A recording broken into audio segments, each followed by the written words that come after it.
Sveiki, sveiki. Kartais žmonės sako, kiek šitas peilis, žiūriu, pastebėjau. Paskau šiandien kainą išpardavimo ir žmonės sako, oi, aš brangiau anksčiau mokėjau, kaip čia pirkau, ten su irgi išpardavimas ar kažkas tai buvo brangiau mokėjau.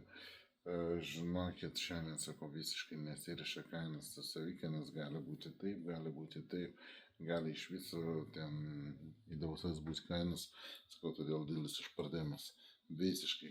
Kartais jūs galvojate, kad darau išpardavimą ir vis tiek aš ten savikainą pasiskaičiuoju ir dar turiu uždirbti kažkiek, tai kiek tas peilis be kainuoja, ten gal ten 5 eurai ir kiek.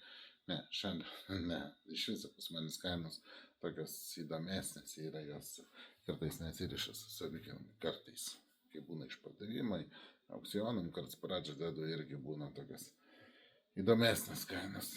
Tai va, žodžiu, sakykime, turime šitokį peilį, Henkelsas, japoniukas, paprastesnis, ant tokų nerudėjantis plienas, taip pat ką galiu pabrėžti, jis yra restauruotas ir jis yra profesionaliai išgalastas.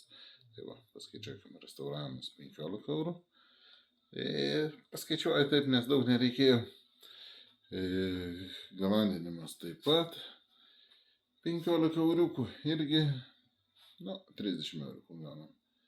Peilį, aišku, pirkau, parsinčiau iš Japonų ir dar parduosiu, dar mokesčius reiks man sumokėti. Aš jį parduodu už 30 eurų šiandien. Tai žodžiu, visiškai nesiriša, visiškai su jokiom savikainom. Tai žodžiu, įsigykit, šiandien proga, visiškai taip ne į temą nusipirkti peilį. Iki bičiuliai.